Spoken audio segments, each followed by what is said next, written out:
All right, everybody, welcome back to the Morning Smoke. It is your host, the underscore truth 1987. I'm here with my co-host, Mr. Miller Miller. We are here for our third segment to talk about the new Black Panther movie. So I know all of my black people out there have probably seen it. If you haven't, then this segment ain't for you, I guess. Just don't claim anything. Spoiler Oh, Black alert. Panther, yeah. So I don't know what to tell you. But just to start it off real quick, to give my thoughts on it, I thought the movie was very great. I thought it was a really good movie. I'm giving it an 8.5 out of 10. I thought the movie was very, very well thought out. What I extremely liked about it was the character development of some of the characters, such as Shuri, the Queen, and then also, oh, what is her name? The leader of the Dora Milaje. Oh, Oh, Okoye. It came back yeah, to me. I got it. that's pretty. Yeah. Okoye. So I like to tell the character development of all of those three. As far as with numbers, real quick, the movie itself, so far, just for the weekend, still numbers are rolling in, but so far it's 180 mil box office, not globally, U.S. domestically, Yeah. and then 330 mil over the globe. So very great start. It's putting up numbers like it did the first time. So I thought the movie was really well, though. It was really well, and of course, most of all, it was a great tribute to the late Chadwick Brunson, aka T'Challa. So I thought that was really done well. Is with Marvel as well too. So, but that's my initial thoughts. So. I give the movie an 8 out of 10. I really enjoyed the movie. Um, I was skeptical going in on how they could pull off from what was a record-breaking movie in the first one. So sometimes sequels can't sometimes live up to that pressure. And with Chadwick gone, not to necessarily carry that, I think that they had an unmeetable challenge. Yet they met it. They did a tremendous job with it. With that being said, um, beautiful send off to start the movie in silence for Chadwick and to end it. They started it in, they ended in silence with him. So I'd say they did that a 10 out of 10. My issues with the movie simply is um, I felt like Wakanda took a lot of losses, not in deaths. I'm talking about encounters. Loss after loss after loss, moment after moment after moment was in which Wakanda was reeling. They were losing. Even in the end, I felt like they were losing, and it wasn't like they were winning that battle versus Namar and his people. Um, which I don't have those clicks. I can't say that country's name, the underwater name, but I don't know what it is, but so sorry about that. But they were great, drop them off of in the ocean, and I don't want to see any more my people at the bottom of the Atlantic. So I'll leave it at that. That we've seen enough of that. So the movie definitely we took some L's there, but in the end they rallied together. Shuri as Black Panther, she was okay. I didn't want to see her as Black Panther. I still don't want to see her as Black Panther. She did just fine. Whatever. I like M'Baku. I wish he would have took that mantle, but he will be king. With that being said, co-host, as far as the sales go, I think they're doing well. If only there were more movie theaters in Africa, they could go support this. I think there's four in Africa, and so the sales are low there. But I just wish that they had more access to. So I'm gonna start. Maybe we can work on that. Well, what you got, man? I mean, what else you got on Wakanda, man? I mean, what's up? I just really wish you would show the same energy like you do for LeBron James. Why is that so hard?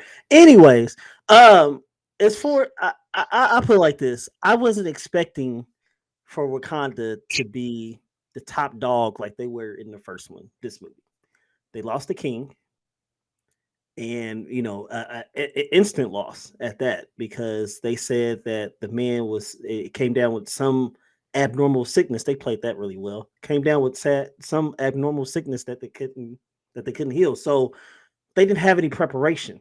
for this. They didn't have anything set in line to come after Chadwick or T'Challa in all of this. So yes, the country is in reeling.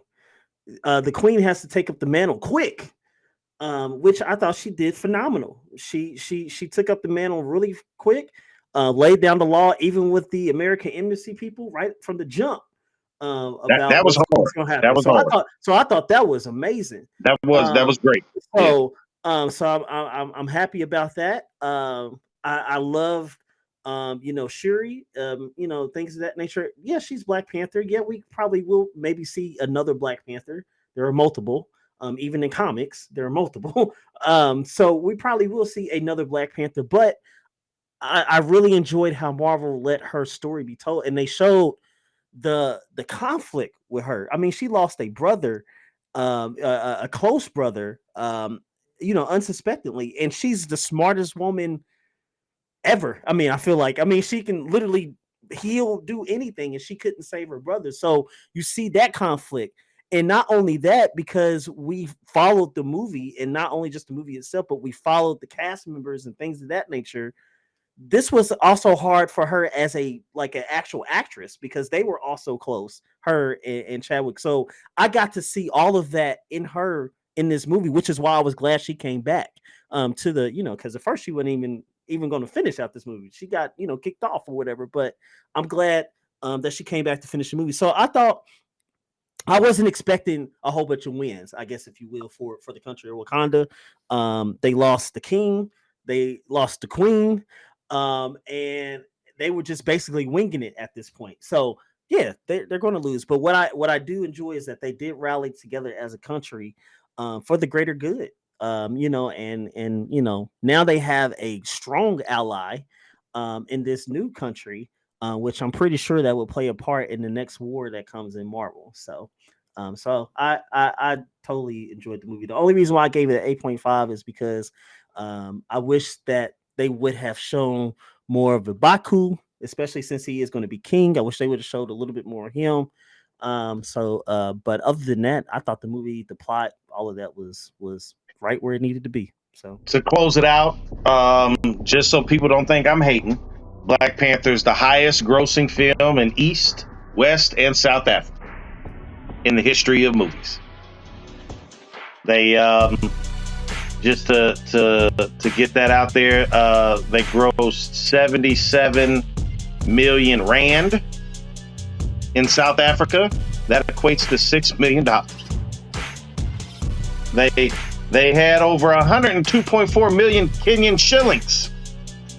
That was $1 million in Kenya. Uganda, Rwanda, Nigeria. Rwanda still there? Nigeria, Ghana, Liberia. They all hauled in 642.5 million naira. That was 1.7 million. So yeah, they contributed a little bit. Like I said, I wish that they had more access to films and maybe a couple more billion shillings, and then they could get some sales. Go ahead, Coles. Take us home, man. I'm about done with, man. I'm about to done with. People think I'm hating, but I'm speaking facts. Go ahead. Well, you didn't even have to say that. You want to know why? Because what's understood don't need to be explained. We know who you are. You've proven that throughout this whole show. We know I'm a factual historian. We know where your love lies, and it lies with a man that has the initials LJ, and that's fine. It's cool. Don't worry about it. Anyways, thank you so much for listening with us today. We definitely appreciate it. Tune in next week where we have another show for you here on JQLM Radio. We're back here next Monday, 10 a.m. We also are on Spotify, Anchor.fm. We're also on Facebook, YouTube, and TikTok. Check that out as well too. But and also Saturday, we're back live Saturday talking college football. So come see us there as well too. So, but until next time, we out of here because I can't deal with my co-host today. Peace. Peace.